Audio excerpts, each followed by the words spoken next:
Maori in high skill roles.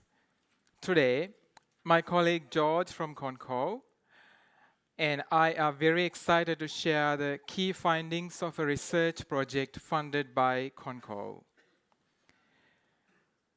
Let me acknowledge the team. My portfolio manager was Nina from Conco. Thank you, Nina, for your support.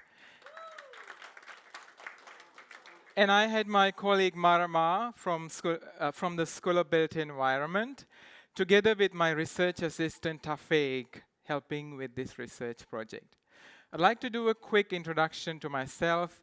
I am Don Samarasinghe, a senior lecturer from the Massey University Albany campus. I am originally from the Pearl of the Indian Ocean, Sri Lanka. However, I call myself home in the rolling mountains in northwest region, Kaukapakapa. In this presentation, I'd like to quickly go through a little bit of background information to highlight the need for this research study. I'd like to then go through the problem statement specifically for this project, followed by the aims and objectives we established. I'd like to then go through the research process, the methods we use to get this outcome, and then I'll explain you the exciting part, the framework that we developed with the help of Māori construction practitioners in New Zealand. And then my colleague George will take over the presentation, and he's going to infuse the systems thinking approach and how important that all of us take collective responsibility to implement this framework that we developed throughout this research project. I'd like to then conclude the project with the future research direction. So as we all know, the construction industry in New Zealand is a very important one. It is the fourth largest economic contributor in this country last year. Hopefully it will become the third one this year. Unfortunately, despite the significance of the construction industry, our industry is far behind from similar countries like Singapore, Australia, Hong Kong, etc. So our industry is characterized by low productivity. It's been decade and decade that people are complaining construction industry's productivity is quite low compared to other manufacturing, hospitality, etc. Our industry is also slow to adopt innovation. We still use traditional construction methods. We don't have much prefabricated modular construction and 3D printing construction, etc. Our industry also characterized by high unemployment with the right skills. And therefore, the skill shortage issue has been a significant barrier to bring the productivity up, to improve the innovation, and to decrease the unemployment-related issues. With the high skill shortage issues, what we get is the poor quality output in our buildings. We have been suffering from leaky building syndromes. We have a lot of effects in our, in the residential buildings and potholes on our roads. So all are outcomes of the skill shortage issues that we had. Eventually, the construction that we build are quite expensive, significantly expensive again compared to other OECD countries. Particularly, when we look at Māori in construction, Māori are overrepresented in low-skill jobs, and they are underrepresented in leadership, high-skill roles. Therefore, there is an urgent need for skilled labor in New Zealand construction. We need to understand what are the skills that are demanded by the construction companies, and we need to figure out how can we support Māori construction workers to fill those gaps. How can we support them to take up the space in the industry to fill those gaps? We established the aim and objectives for this study. This study explored the skill shortages in the construction industry and it proposes a framework to support more Māori in high-skill roles. We've got two objectives. The first one was to identify the urgent skills needed by the current industry stakeholders. Secondly, to develop a framework for supporting more Māori into high-skill roles in the industry. How we did it? With the two objectives, we followed a systematic method to develop this framework. Of course, at the beginning, we reviewed the existing literature, documents, reports, published conference papers, journal articles. It helped us to develop the interview instrument. So when it comes to the interview instrument, we engage with 17 Māori construction practitioners, those who are in those high-level, high-skill leadership roles. It helped us to develop the framework that we are excited to share with you. Let me share some of the stories I heard. I interviewed a senior construction leader from Queenstown, and he was involving in decision making in regards to infrastructure projects in Queenstown. He advocates for engaging with Māori construction practitioners when it comes to EV and hapu involvement at early design stages. I also had another very inspiring senior construction project manager. He said, key to success in the construction industry is hardworking. He's 60 years old. He works 60 hours a week. He said hardworking is the only way to get into those high-skilled roles. I also interviewed, unfortunately, a female construction worker who has been really struggling to get her promotion. She was working as a foreman for a number of years. She told me that it was really sad that she struggled to get her promotion despite having good number of years of experience in the industry as a foreman. She thought it was unfair and it was biased that she could not get her career progression to become a project manager due to what we have, the norms and unfair biasness that we have set up for different, people in the industry. I also had a young female construction manager that I interviewed. She had a formal education from a reputable university in Auckland. She said the key to career success is to get a good education and then, learn from the seniors. She highlighted the importance of mentorship. So she said it's really important that you have a mentor, that you meet with these mentors on regular basis and listen to their stories and work together with them for a good career progression. After we, compile all the findings from the semi-structured interview, we developed the framework for upskilling Māori construction workers. We then presented this framework to subject matter experts from the construction industry. This focus group meeting was held in Conco office in Otara campus, MIT. We had quite a good number of construction experts who volunteered to come all the way to MIT campus, and they voiced their opinions on what they think about implementing this framework in the industry. I remember one of the expert who sort of trained construction professionals, said that the framework implementation is a collective efforts of a lot of people. So he sort of emphasized the importance of systems thinking. It's not just individuals' responsibility. It would be really hard, but everybody in this room, whether you are a construction practitioner, whether you are a construction business owner, whether you're from MB, whether you are a policymaker, everybody has a responsibility to contribute at least a little bit to help Māori construction workers to upskill into high-skill decision-making roles. So what we found there are critical skills that are demanded by the industry professionals. So some of them are obviously trade skills, carpentry, flooring, roofing, plumbing, electricians, etc. We also found that significant skills are needed for architecture and designers as well, together with civil engineering skills.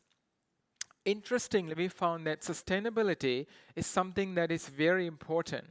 So even though people talk about sustainability in terms of economic sustainability, environmental sustainability, social sustainability, it's not being formally taught by educational providers, or it's not being widely discussed at work. So it is something that is important for the industry, that practitioners know about sustainability. United Nations Sustainable Development Goals, New Zealand's carbon zero initiatives by 2050. So this needs to be widely discussed.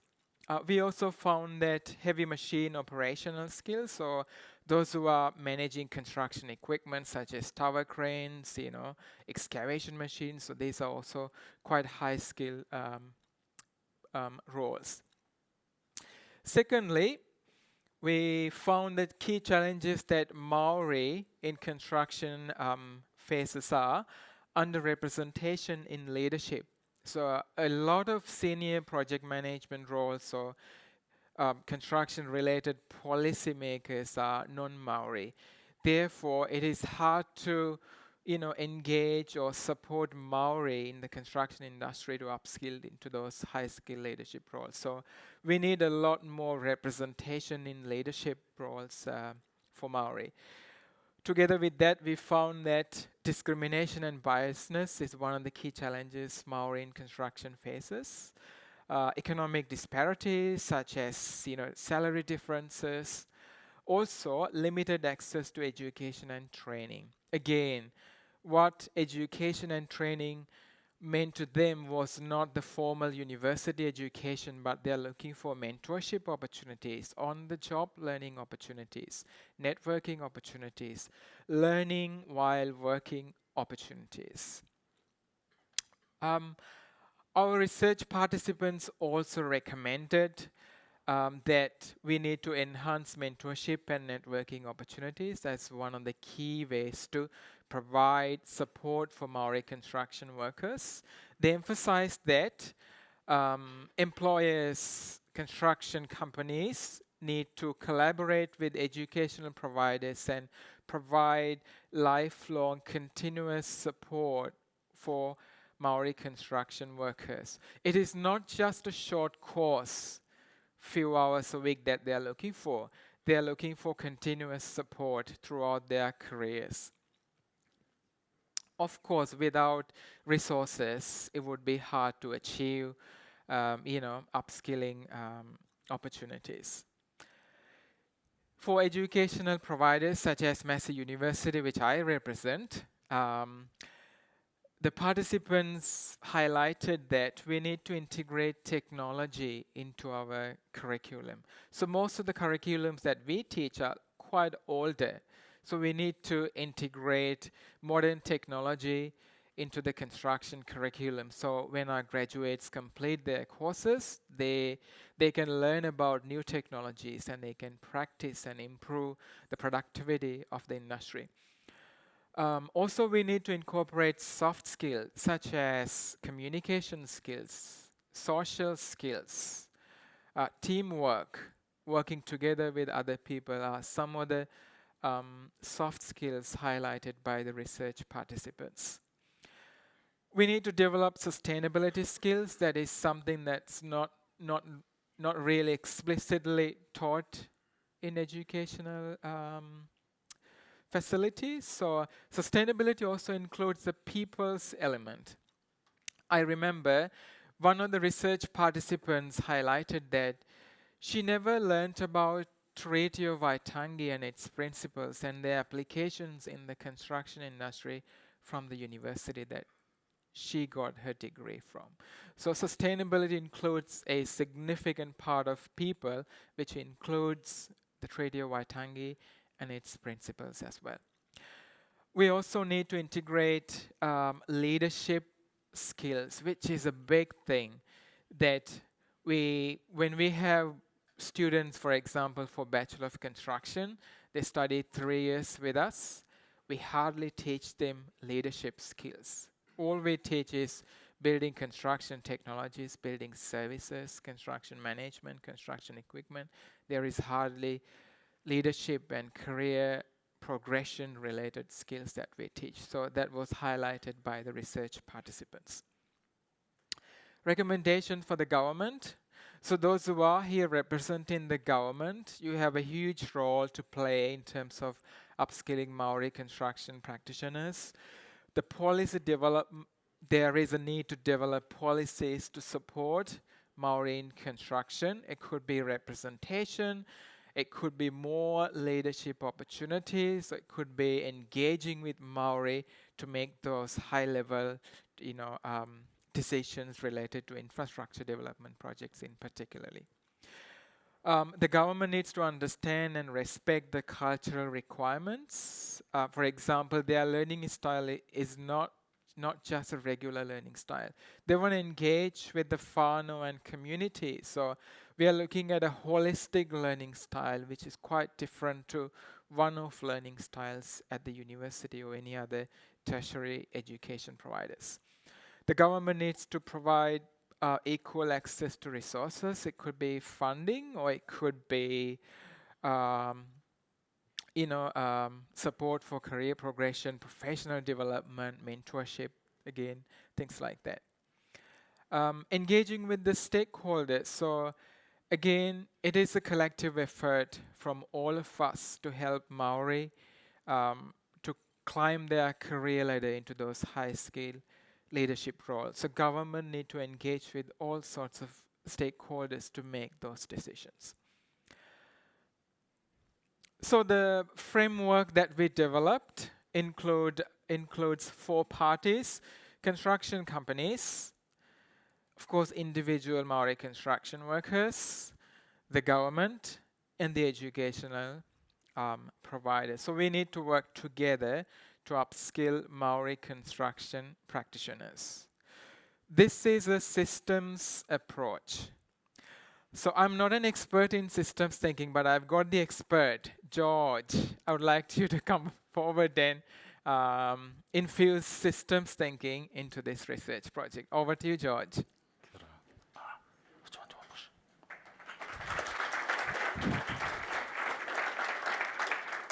I don't know if expert is not the right thing. I'm a student of systems thinking and systems change. Is something that I love and am passionate about, and still feel very vulnerable in that space in my learning. So I'm here to, I'll continue my learning. But firstly, ngā mihi nui ke koutou katoa hui mai nei, I roto I tēnei whare, I tēnei wā. I also would like to mihi again to Ngati Pawa, Ngati Whātua, and also I believe this is at the end, or the part of the waka that leads us down to Tainui. So for all of our brothers and sisters who are from the part that forms part of Mana Whenua, greetings and love to you all. Just Don, thank you once again, because my role in this is pretty easy. Pretty easy role. I'm here to talk about something and advocate for something that I'm really passionate about. But one of the things that's really, really important for us to understand, and I hope to reflect on in all the projects that we have listened to today, that the taonga that has been given to us through this project has been given by Māori participants. Don and I are merely voices to bring to you, messengers, to bring to you the voices.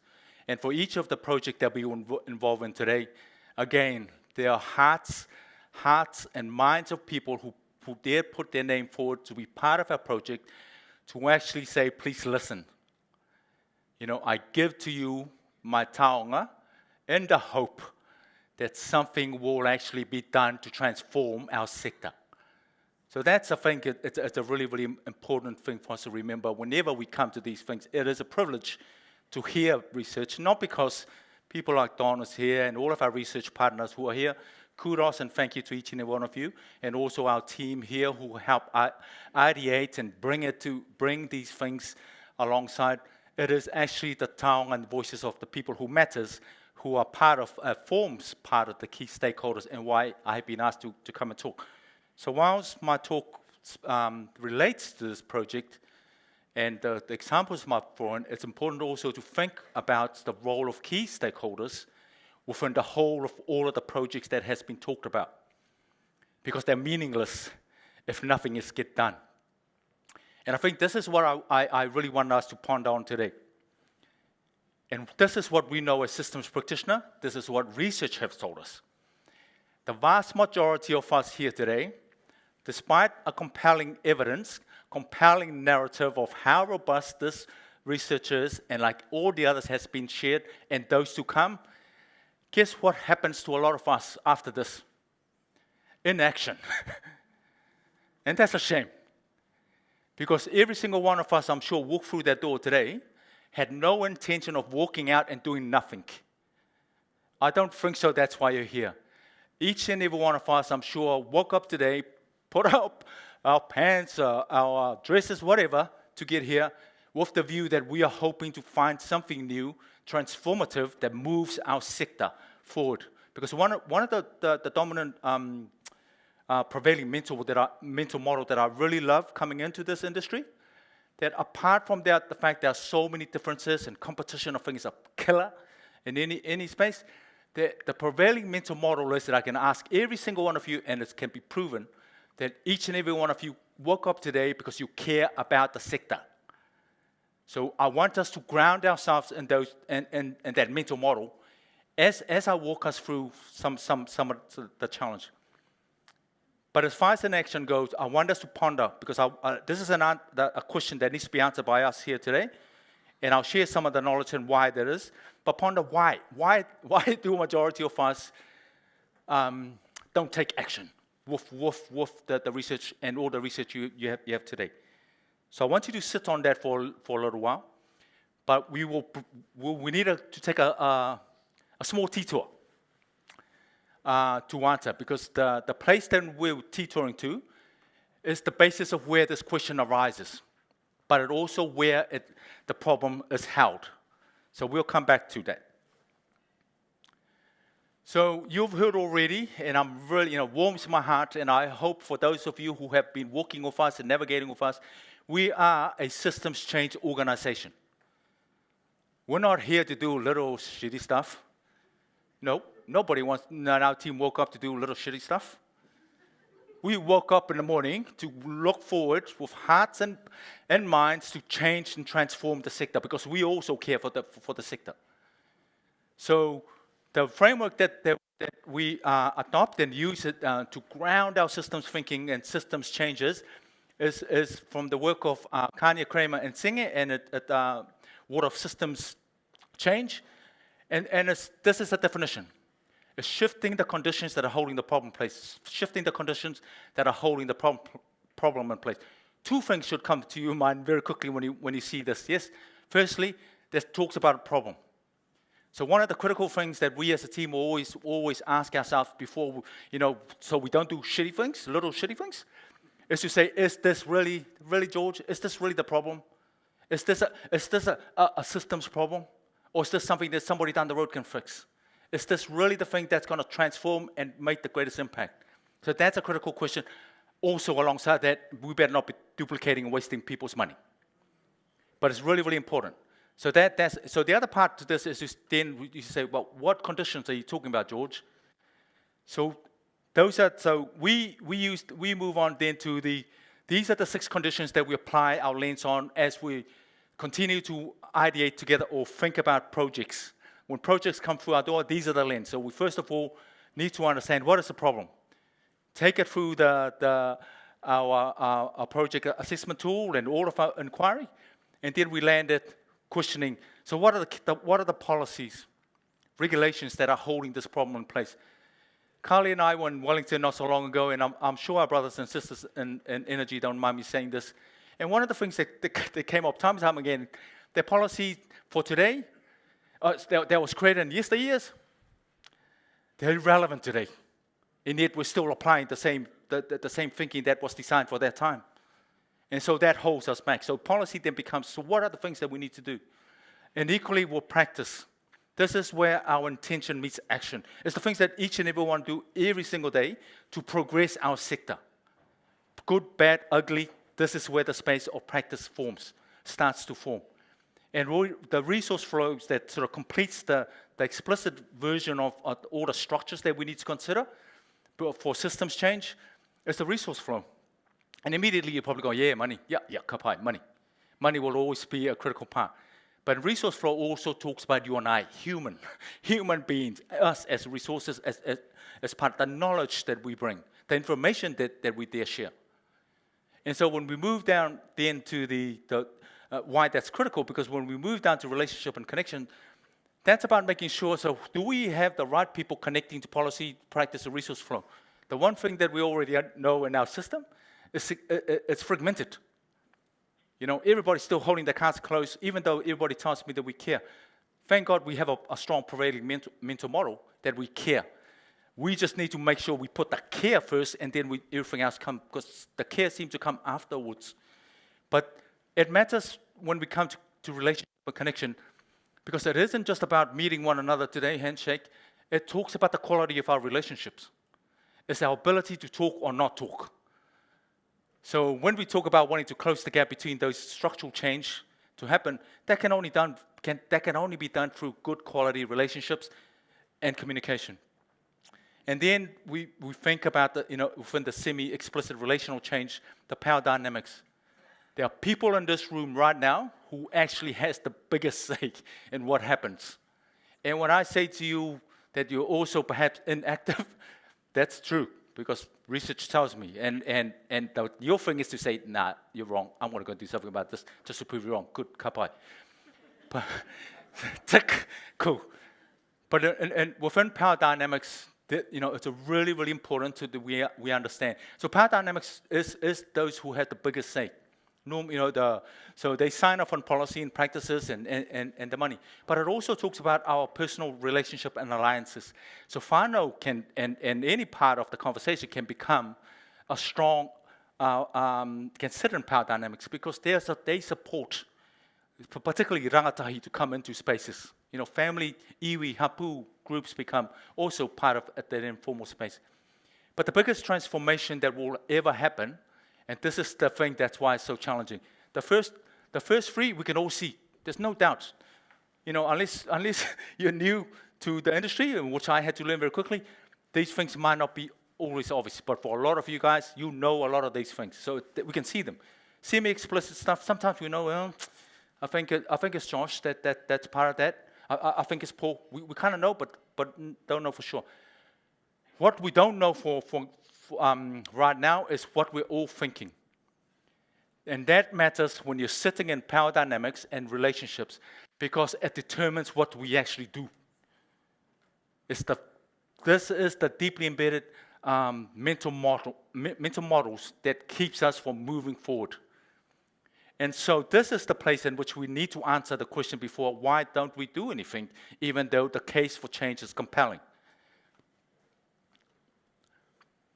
Because what we found in systems change is there are three prevailing mental models that holds us back from taking what is essentially robust, real knowledge that has been informed by people in the sector. Is individualism is the first one.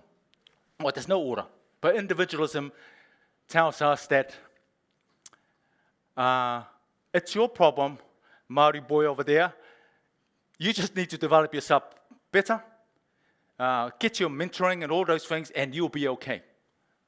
So we look at the problem, for example, of Māori moving into high skills role as an individual person got to do it. And if you go back to what I said earlier, that is not true. Because there are practices, there are resource constraints, and there are also policies that are actually not enabling that. So to even for us to think, wow, I'm not going to do anything because I'm good up here and it's John's problem. It's not. But that's what happened. So we look at systemic problem, and if you're wondering why we never resolve it, because we often judge it as a singular thing that somebody can do to change. Can't do it. So the other one is us versus them. A classic example right now, and I hope it's not happening, but we've talked about moving and supporting Māori into high skills role. A prevailing mental model immediately can say, oh, well, that's a Māori problem. I'm good over here. We don't have that problem over here. There's a Māori problem. They need to resolve that. There's a built-in bias that a group is a group's fault or deficits, then they need to work through. But it also, this is where the space that us versus them is, I think, one of the biggest killer for collaboration in our industry is competition. That's right in there. Keeping our cards close to our hearts in a time when urgent need to share everything and to survive, crazy. I don't even know how we can think that's even right, given that we need to shift and transform our sector quickly. And that's only to, as Catherine has told us, and that's only to catch up to people. Not even to get in front. Oh, ridiculous that we still hold on to that. And fatalism is the constant one. Because we now all think, I can't possibly do anything. I'm only but this role and the organization is too big. I can't do it. Too hard basket. So we chuck it in there. I share this with you because it's to bring awareness, contextual awareness of what is actually happening to us. And sometimes we may not understand it is happening to us, but I can guarantee you, and I hope you prove me wrong, that a lot of us here today will not do anything. But that's my challenge for you to prove me wrong. Go and do something. So these are the things that we need to start thinking about. If we want to do something, we've got to move ourselves from individualism to collectivism. What that means is understand that what we're facing when we're talking about moving, supporting Māori into high skills role is a collective, big societal problem. It can't be done by Māori. It can't be done by that company. It has to be done by everybody. And again, us versus them, ridiculous notion, like I said. There's no such thing. If you love the sector, we are one. There's no such thing as us versus them. So we need to move towards unity and inclusivity. And same as fatalism. Have hope that each and every one of you, regardless of where you sit in the organization, can actually do something about it. And merely sometimes as an advocate role, nudging somebody, doing something, you're acting and moving in a way that actually changed the system. Not sitting down and again leaving it to somebody else and then, wondering why this problem has been left to your children and our grandchildren to resolve 5, 10, 20 years' time from now. Because I think we should all look at ourselves, and if that's true, and my moko comes to me in the years to come and say, Papa, it's still the same problem, shame on me, uppercut myself. Because I'm here today and I had in my hands the powers to shift the conditions that I have, and I didn't do it. That's a challenge for us. Very, very quickly, so this is the show of hand. Very quickly show of hand, because I've got the wind down almost 20 minutes ago. I'm sorry. You never give me this one and talk about systems thinking and systems change. Ridiculous. Anyhow, for those of us, so if we put together what we just, Don and I talked about, and we're going to move towards action collectivism, let's see in this room right now, who works in policy, or actually are near enough to policy people who might be able to support us with what the researcher Don talked about, in particular to help move Māori into high skills role. Anybody? If you, upstanding, please. And do a dance. No. Can you please be upstanding? Yes, we need to see you. Kapai, stay standing.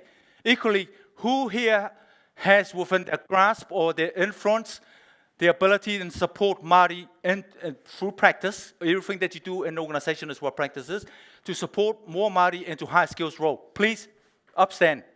Yeah, hands up and please stand. Awesome, kapai.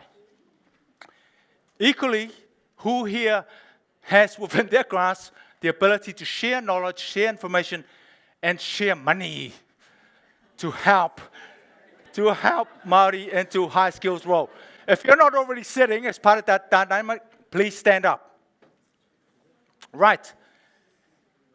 And the last one that brings us all together, who here cares about what happens to our sector? Please stand up. And look for the person who doesn't care about us.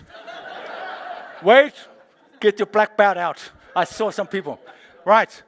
So very quickly, we're not going to be able to do this to everybody. Don's going to give out this gift. This is a gift as a symbolic of what's been shared with you today. The hope is that we gift you these taonga, as I have said, for those who have offered it kindly to us, that you take it with you and make it and turn it into action. Because we cannot afford for your grandchildren to be asking you, Nana, Papa, what did you do on that day when George Makapatama challenged you to do something about our sector? And I'm still struggling to move and move through the sector. I think you would want the story that otherwise they bring you a bottle of nice red wine and there's no talk about problems. So thank you very much for your time today. You can please be seated. Ngā mihi. Thank you so much, John and Don. Oh, you got one more thing? Okay. Back to you, Don.